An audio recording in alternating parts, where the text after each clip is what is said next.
네, 여러분 안녕하십니까. 7월 29일 월요일 아침 매일 성경 묵상 함께 나누겠습니다. 오늘은 예레미야 40장으로 넘어와서 1절에서 16절 끝절까지 말씀을 함께 살펴보겠습니다. 제가 앞부분을 읽습니다. 사령관 느부사라단이 예루살렘과 유다의 포로를 바벨론으로 옮기는 중에 예레미야도 잡혀 사슬로 결박되어 가다가 라마에서 풀려난 후에 말씀이 여호와께로부터 예레미야에게 임하니라. 사령관이 예레미야를 불러다가 이르되 내 하나님 여호와께서 이곳에 이 재난을 선포하시더니 여호와께서 그가 말씀하신 대로 행하셨으니 이는 너희가 여호와께 범죄하고 그의 목소리에 순종하지 아니하였으므로 이제 이루어졌도다. 이 일이 너희에게 임한 것이니라. 아멘. 오늘 본문의 내용을 중심으로 느려도 진실한 회복의 길로 나아가자. 느려도 진실한 회복의 길로 나아가자라는 제목으로 말씀을 증거하겠습니다. 우리가 때로는 급박한 일을 당할 때 빠르게 어떤 문제를 해결하고 싶어 합니다. 건강도 그렇고 사업도 그렇고 또 우리의 신앙도 어떤 문제가 생기면 우리들은 마음이 조급해지고 그 문제를 빠르게 해결하는 것만이 최상의 길로 자꾸 생각할 때가 있는데, 오늘 이 말씀을 통해서 우리가 보면 어떤 느린 길을 가더라도 진실한 회복의 길로 나아가는 것을 하나님은 즐겨 하신다는 것을 알게 합니다. 그래서 저와 여러분도 이 세상에 믿음을 통해서 살아가는 일들 중에 어떤 일들이 잘 안 되고 막히고 느려질 때 우리는 하나님의 회복의 시간이라는 사실을 깨닫고 기다리고 인내할 필요가 있는 것입니다. 그리고 그 상황 속에서도 소망과 기쁨을 잃어버리지 않는 것이죠. 그래서 오늘 예레미야도 포로로 잡혀가는 중에 자유를 얻게 됩니다. 그래서 선택하라 그래요. 그 사령관 오늘 느부사라단이라는 그 당시 바벨론의 왕은 느부갓네살이고 그 군대 사령관인 느부사라단이 신앙이 뭔가 조금 있는 사람 같아요. 너희들이 망한 것이 하나님의 말씀에 순종하지 않아서 그렇다고 오늘 이야기를 합니다. 그런 이야기를 하면서 선지자 예레미야는 바벨론에 항복하라고 늘 예언했던 선지자인 것을 알아요. 그래서 바벨론의 왕도 또 이 군사령관도 예레미야에 대해서 죽이지 않고 배려해 줍니다. 그리고 선택하라 그래요. 너가 우리를 따라가도 좋고 아니면 예루살렘과 이 유다에 남아 있어도 좋다고 이야기합니다. 그래서 예레미야를 선대하는 모습을 보게 되고요. 근데 그 과정 중에서 예레미야는 그 피폐해진 유다에 남기로 작정합니다. 이 선지자의 모습이 이 자기 민족과 함께 고난 당하는 것을 두려워하지 않고 기꺼이 그 자유로울 수 있는 시간을 줬는데도 자기는 다시 돌아가는 것을 보게 됩니다. 4절을 보면요. 보라 내가 오늘 내 손에 사슬을 풀어 너를 풀어주노니 만일 내가 나와 함께 바벨론으로 가는 것을 좋게 여기거든 가자. 내가 너를 선대하리라. 만일 나와 함께 바벨론으로 가는 것을 좋지 않게 여기거든 그만두라. 보라 온 땅이 내 앞에 있나니 내가 좋게 여기는 대로 옮겨 옳게 여기는 곳으로 갈지니라. 그래서 지금 이 누구 말이냐면요. 느부갓네살의 그 군사령관 느부사라단이 이야기하는 겁니다. 내가 사슬을 풀어줄 테니까 너 나와 함께 가고 싶으면 가서 같이 가면 내가 선대하고 아주 평안하게 살게 해주겠다고 이야기하고 있고요. 그렇지 않고 네가 보기에 이 남아있는 이 땅, 이 유다, 예루살렘이 온 땅이 네 앞에 있으니까 네가 좋게 여기고 옳게 여기는 곳으로 가라고 이야기합니다. 선택권을 주고 있습니다. 그래서 바벨론으로 포로로 묶여서 끌려가던 중에 왕과 이 군사령관은 예레미야를 풀어주려고 이미 준비를 하고 있었던 거예요. 그때 예레미야는 선택합니다. 6절로 가보면요. 예레미야가 미스바로 가서 아이감의 아들 그달에게 나가서 그 땅에 남아있는 백성 가운데서 그와 함께 사니라. 참 놀랍게도 선지자가 잡혀가서 바벨론에서 예언한다고 꼭 잘못된 것은 아니에요. 정말 하나님이 예레미야에게 자유를 준 거예요. 그런데도 그는 남아있는 백성과 함께 그 고난 중에 거기서 하나님 말씀을 전하기로 작정하는 것을 보게 됩니다. 그래서 고난받는 형제, 고난받는 자매, 우리가 믿음의 공동체에서 그들과 함께 한다는 것이 얼마나 이 소중한 것인지 알게 됩니다. 그래서 예레미야는 그들을 향해 사랑과 자기의 소명을 잘 감당하기 위해서 거기에 남는 길을 택합니다. 그랬을 때 하나님이 오늘 보면 그다랴라는 사람이 있죠. 그다랴. 조금 전에 6절에 읽어드린 대로 아이감의 아들 그다랴.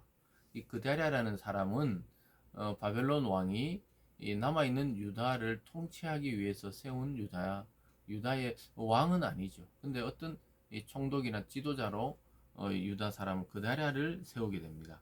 그래서 그다랴는 바벨론에게 충성하고 또 바벨론에게 여러 가지로 또 우리의 소산물을 바치고 조공을 드리는 것이 이건 하나님의 뜻이고 또 이것이 우리가 사는 길이라는 걸 알고 아주 친 바벨론 정책을 펼치기 시작합니다. 구절을 보면요. 사반의 손자 아이감의 아들 그다랴가 그들과 그들의 사람들에게 맹세하여 이르되 너희는 갈대아 사람을 섬기기를 두려워하지 말고 이 땅에 살면서 바벨론의 왕을 섬기라. 그러면 너희에게 유익하리라. 이렇게 말하고 있습니다. 그다랴는 느부갓네살 왕이 세운 유다의 통치자였습니다. 그래서 그 본국에서 여기를 다 다스릴 수 없기 때문에 친 바벨론적인 이 그다랴를 세워서 유다를 통치하게 하고 그다랴도 백성들에게 안심하라 하면서 오히려 그를 섬기는 것이 우리에게 유익이다. 이 선지자의 예언과 맞닿아 있습니다.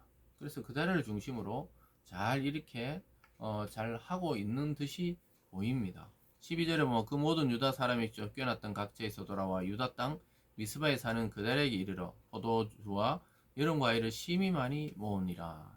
그래서 조공을 펼칠 준비를 하는 것이죠. 그래서 많이 모아서 바벨론 왕의 환심을 사기 위해서 준비하고 있고 그래서 자기 나라는 평안을 누리기를 그다랴는 원하고 있습니다. 근데 그때 그다랴가 한참 열심으로 일을 하려고 작정할 때 요하난이라는 사람이 이 그다랴에게 충언을 합니다. 진실된 말로 당신을 해치려고 하는 사람이 있다는 것을 보여줍니다. 왜냐하면 친바벨론 정책을 펼치니까 자기 민족을 배반한 자로 생각하는 사람들이 있는 거예요. 그래서 그를 살해하려고 하는 자들이 있다고 충언해 주는데 그것을 믿지 않고 깊이 듣지를 않아요. 결국 이 지도자가 되고 나서 이 주위의 말들을 분별하는 것이 굉장히 중요합니다. 그 지혜로 또 하나님께 기도하며 잘 분별해야 되는데 결국은 그대로가 나중에 보면요. 우리 뒤쪽에 또 살펴보겠지만 이 경고를 듣지 않다가 충언을 듣지 않다가 살해되고 맙니다. 그래서 또 유다의 혼란이 오는데요. 어쨌든 이렇게 말하고 있죠. 14절에 그에게 이르되 암몬 자손 왕 바알리스가 내 생명을 빼앗으려 하여 느다냐의 아들 이스마엘을 보낸 줄 내가 아느냐 하되 아이감의 아들 그다랴가 믿지 아니한지라. 그래서 암몬 자손의 왕 바알리아스가 너의 생명을 죽이기 위해서 암살자 이스마엘을 보냈다는 거예요. 그 이스마엘은 믿을 만한 자가 아니다. 그를 주의하라. 이렇게 말했는데 믿지 않았다는 거예요. 그래서 이 어떤 지도자의 자리, 특히 이렇게 정치적인 지도자의 자리에 앉을 때 주위에 수많은 말이 들려옵니다. 거기에 대한 확신과 때로는 거절과 판단이 굉장히 중요하죠. 우리나라도 이 정치를 보면은 그런 모습을 좀 보이지만 주위에 누구를 두느냐에 따라서 그 지도자의 색깔과 방향이 완전히 달라지는 경우들도 이렇게 보게 됩니다. 그래서 오늘 그것을 주의하라고 이야기하고 있습니다. 15절에 보면 가레의 아들 요하난이 미스바에서 그달에게 비밀히 말하여 이르되 청하노니 내가 가서 사람이 모르게 느다의 아들 이스마엘을 죽이게 하라. 어찌하여 그가 내 생명을 빼앗게 하며 내게 이 모든 유다 사람을 흩어지게 하며 유다의 남은 자로 멸망을 당하게 하랴 하니라. 그래서 그달에게 가서 내가 비밀히 가서 그를 죽여서 당신의 그 위협을 없애겠다고 이렇게 충언을 합니다. 근데 듣지를 않아요. 참 신기하게도 16절에 그러나 아이감의 아들 그다랴가 가레의 아들 요하난에게 이르되 내가 이를 행하지 말 것이니라. 네가 이스마엘에 대해 한 말은 진정이 아니니라 하니라. 아마 그다랴 입장에서는 이제 소위 말해 이 정권이 시작되는 마당에 그 적대감을 가진 사람이라서 살해해버리면 이거 좀 혼란이 올 줄 이렇게 생각했든지 뭐 어쨌든지 위험을 감지하지 못하고 그만두라고 이야기합니다. 그리고 네 말은 거짓말이다, 진정이 아니다, 이렇게 말하는 것을 보게 됩니다. 나중에 요하난의 말이 맞아요. 그래서 결국은 그다라는 그 말 듣지 않고 그를 오히려 먼저 처리했어야 되는데 자기가 죽임을 당하고 마는 것입니다. 그래서 충고를 듣지 않는 것은 굉장히 위험합니다. 그래서 우리의 주위에 자기에게 진정으로 이야기할 수 있는 사람, 또는 지도자, 또는 영적인 리더들, 이런 분들이 있다는 것은 굉장한 복입니다. 그래서 그것을 듣지 않고 성급하게 회복하고 바벨론하고 또 잘 지내고 유다도 회복되고 이렇게 인간적인 열심으로 내려고 했을 때 오히려 나중에 보면 그 일을 그르치고 자기 생명까지 잃게 됩니다. 그래서 느려도 우리는 진실한 회복의 길을 가야 하는 거예요. 또 이 우리가 육체적인 질병도 마찬가지지만 영적인 것도 마찬가지예요. 하루아침에 영적인 거장이 되고 예수님처럼 닮아가고 사도 바울처럼 닮아가고 오늘 이 예레미야처럼 위대한 선지자로 성장하는 게 아니고 하나님이 시간을 둬서 계속해서 성장시켜 간다는 사실을 깨달을 필요가 있습니다. 기도하겠습니다. 사랑의 하나님 아버지, 느려도 진실한 길을 걷는 우리들 다 되게 하여 주시옵소서. 또 모든 어려움이 회복되는 이 아침이 되도록 축복하여 주시옵소서. 감사드리며 예수님 이름으로 기도드리옵나이다. 아멘.